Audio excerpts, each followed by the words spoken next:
This is September the 15th, and I'm in India at this time. The suffering, the persecution our people are going through, the church at large in Orissa is getting worse. As a matter of fact, just a few days ago, I thought things are calming down. Things are getting easier. But all of a sudden, it is like the next wave, just another storm.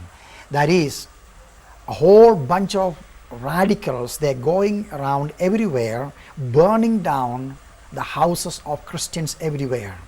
But then too, which is more painful, I just couldn't believe it, that is, they're grabbing hold of Christians and forcing them to burn their own Bibles with their hand. And one of my leaders, describing it over the telephone with tears, said, they held the hand of an old man and said, now light it, and the Bible right in front of him. And he wouldn't do it, but they forced his hand, and there the Bible is burned into a pinch of ash. Then they are asking people to convert back to their old religions like Hinduism. If not, they are having to leave their community or face more persecution.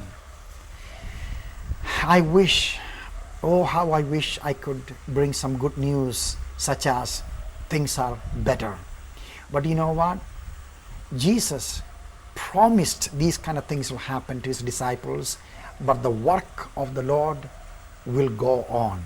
And Jesus said, I will build my church.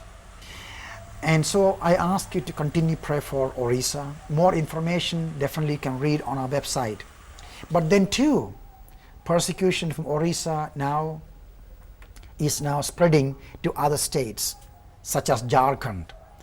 Just this morning I heard of a village where these radical fundamentalist anti-Christian sect came and said, everyone in this village who is a Christian must leave the community. We don't want you to live here. But if you choose to live here, you will have to go through our puja or ceremony of converting back to Hinduism. And then too, they must pay 50,000 rupees, which is over $1,000, to conduct the ceremony for them to convert back to their old religion or their beliefs. Can you just imagine this kind of demands put on simple, poor believers, those who got nothing in the world? Yet they are staying strong. Some are choosing to lose all and give up all for the sake of Christ. And the persecution continued to spread to other states. And the latest, I'm sure you've been hearing about it, in the southern state of India, Karnataka state. Within 24 hours, over 15 churches been destroyed. Catholics, independent churches, and one believer's church was demolished. And it was very painful. As a matter of fact, it was yesterday night after 12 midnight, a whole bunch of people came and poured petrol and kerosene on this church and everywhere, and they lit it. And whole bunch of people came from the neighborhood trying to put out the fire, but much of the church was destroyed. And then dozens of our church workers been beaten up. Just this Sunday, right after the worship, a whole bunch of people rushed into one of our church building and literally destroyed everything in the building, the windows, the doors, the Bibles, the whole thing, and people were abused. Well, people ask, what on earth is going on? This is a well-planned, carefully orchestrated attack on Christian community.